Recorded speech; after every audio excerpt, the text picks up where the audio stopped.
Okay, good afternoon, and let's get on with the show. This is Do Ask, Do Tell, the show, and it will be based on the first of the Do Ask, Do Tell books, Do Ask, Do Tell, A Gay Conservative Flashes Back. So let me go to the slideshow now, and I'll just start and run through very quickly everything. That's the familiar slide.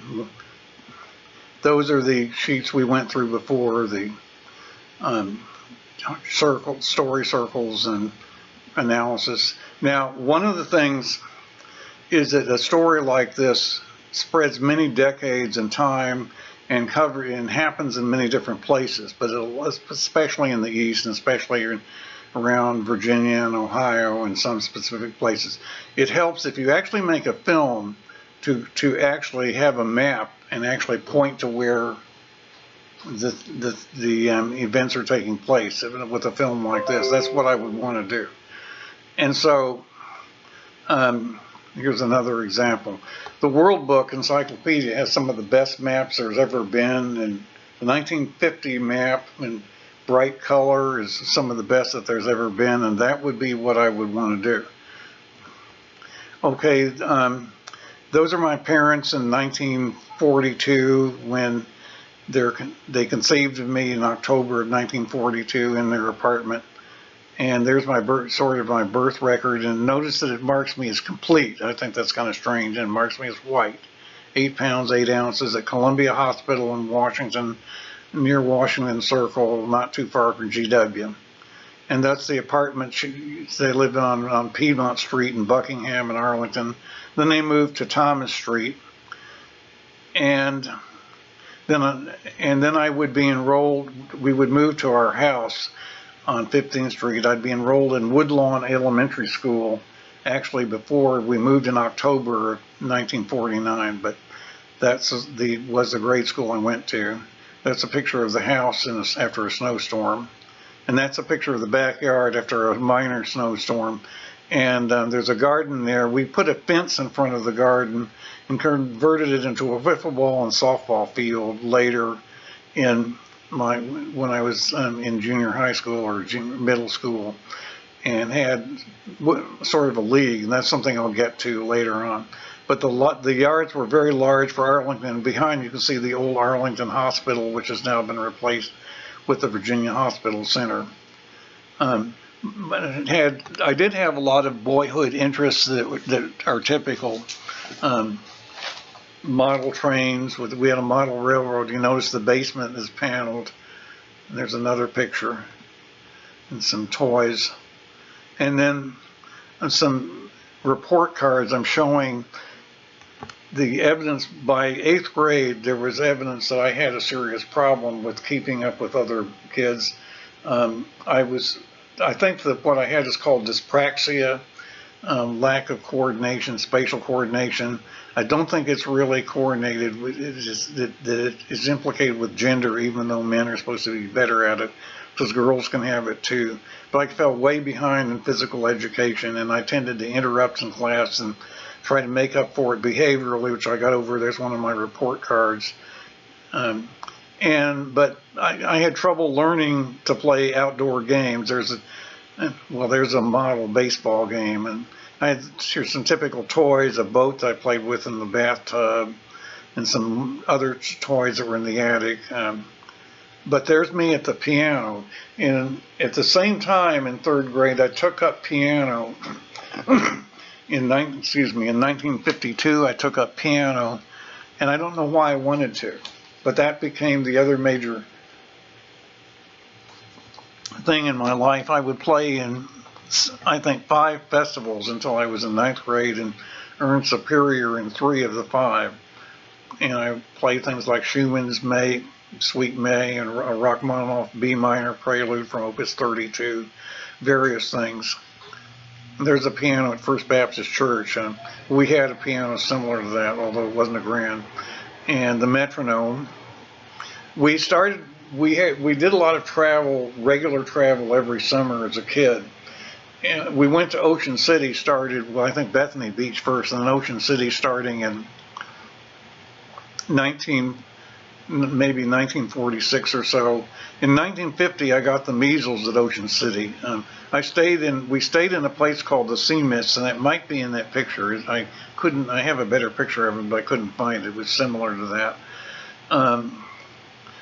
And the measles, which I got between first and second grade, might have contributed to my dyspraxia, because we know it does central nervous system damage and so forth.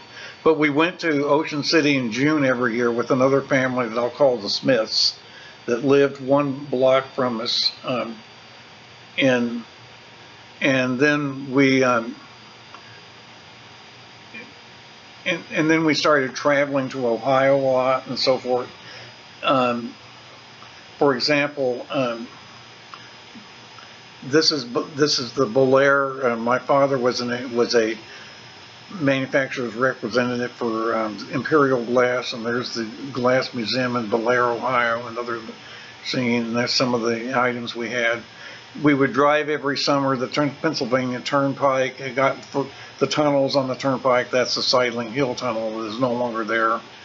I had a lot of hobbies. We drew one year in 1955. Myself and a cousin made paper film strips and movies, and even had a supposed Academy Awards one year. I think it was 55. This is an example of something I drew that looks like that looks like the presidents in South Dakota. This is Kipton, Ohio. Mount Rushmore. I was trying to think of Mount Rushmore. This is Kipton, Ohio, the town that we visited where my maternal grandmother lived. There's a farm that my mother actually grew up on until they moved to Kipton, and notice it's been made into a little bit of a playground. We actually made playground stadiums there in this yard. Myself and a boy that they were taking care of. It was about 2 miles from Kipton on Route 20. And there's a cardboard stadium we made for fun. And then there's another stadium I made with wood in my father's basement, a pinball stadium. And then here's still another pinball stadium that looks a little bit like Yankee Stadium.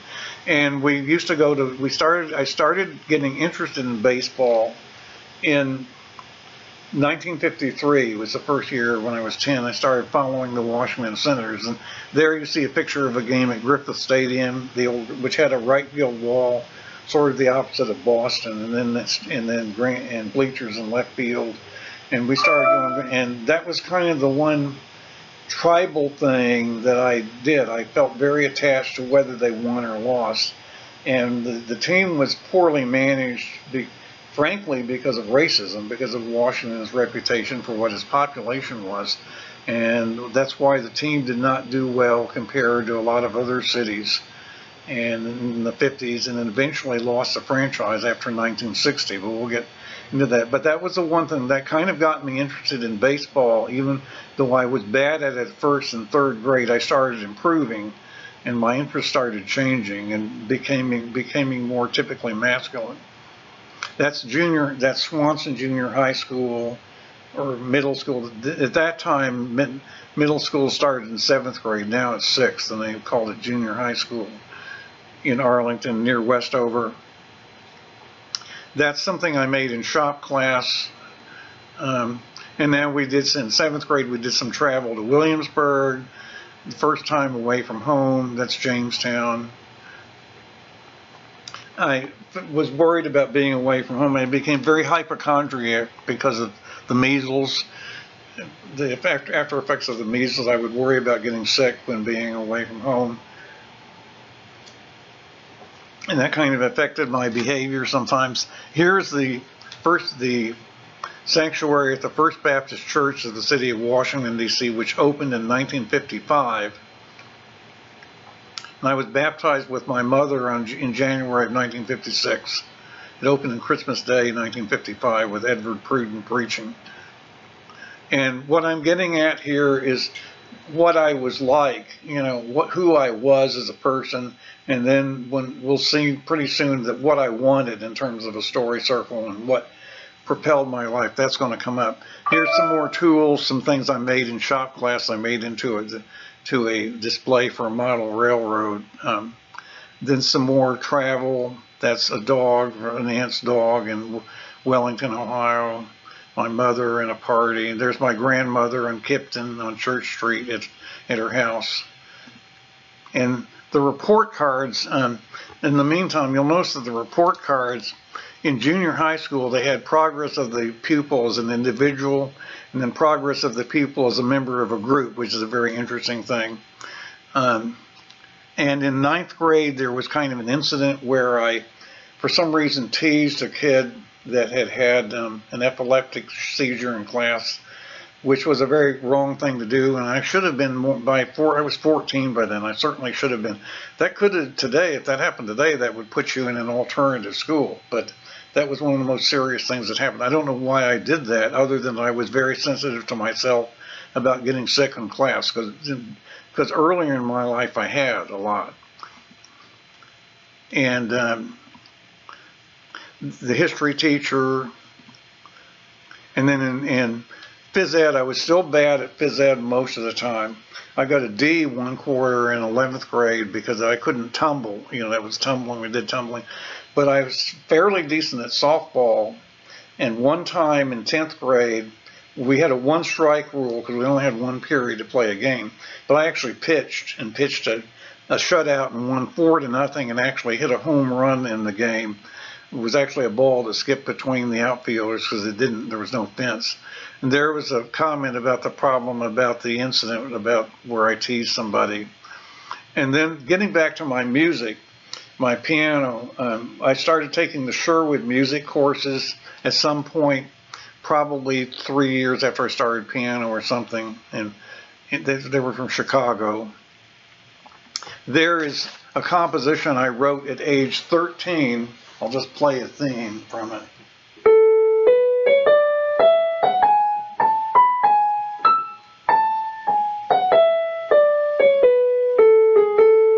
And that was at age 13, and that comes back into play pretty soon.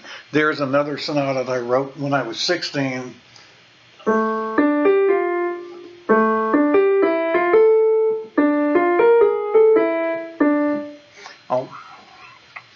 And I composed, wrote the manuscript very, very neatly. You look at a lot of manuscripts of composers today, and they're not very good.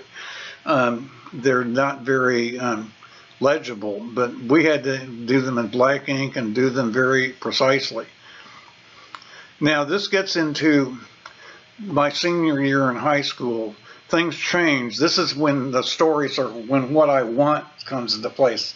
And what I wanted was, first of all, I sort of wanted a strong sort of avocation with music. I wanted a career that I could be in, so I was interested in chemistry. I wanted a career, I wanted to make something of my music and become a composer, which was very, very difficult because, particularly for boys, because of the draft and everything, it was very difficult to even aspire to that. And then the other thing is my relationships with people, because I was not physically strong. I wanted to be affiliated with boys who were role models, who were both smart and physically strong and looked masculine. And I think you can tell where that's going to go pretty soon. There's the house. That was the garage of the house. And in December of 1961, December of 1960, going into 61, I was initiated into the Science Honor Society in my own basement with a party, and we sort of had a party, and I had a little project about whether you could replace carbon with silicon and living form. I had a little demonstration of that. But one of the other students gave a lecture on white blood cells and what could kill them, which sounds in 1960 like a warning about how a pandemic could happen someday, how AIDS could happen someday. And then I started going on hikes with the members of the Science Honor Society. That's a CCC camp in Shenandoah National Park. That's on the Piney Branch Trail, the first hike I ever did in April. And also we went, and this is sort of seeking our we went seeking our future. We went down and took a chemistry scholarship test in Williamsburg at William and Mary, which won me the scholarship. But we stopped and had a tour at West Point, Virginia, on the way down in April. And I was also getting very much into collecting records as part of my music and everything. So that is the other thing I wanted. Again, the record collection was something I felt like I owned. The music, if I owned an instance of it, I sort of had the music. It became part of my being, so that became important, something I wanted. We went on over Memorial Day weekend in 1961 with the Science Honor Society trip. We went to New Hampshire, stayed in the home of somebody who had a cabin up there near Bear Camp Pond in New Hampshire, and then we visited on Sunday. We rode up in a car to the summit and visited the weather station.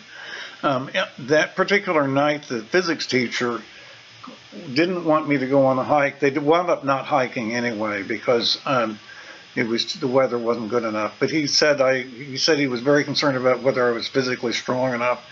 There had been rumors about that physics teacher. In fact, one of the kids back at the initiation back in 1960 actually sort of repeated it, and he wound up leaving teaching physics and becoming a traveler's lecturer, and then passing away because of hepatitis in a few years. So I think you know what was going on.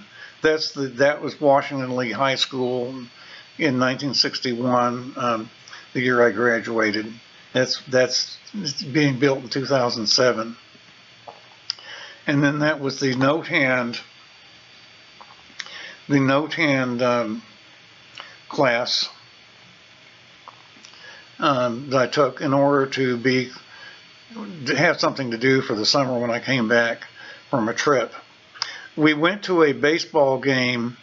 We had a rather convoluted summer where we traveled around the Midwest and visited my parents twice. And we went to contortions to make up a baseball game that had been rained out, and come back to go to a game when we had a ticket. And so baseball was kind of filling in to something. At this point, I'll get.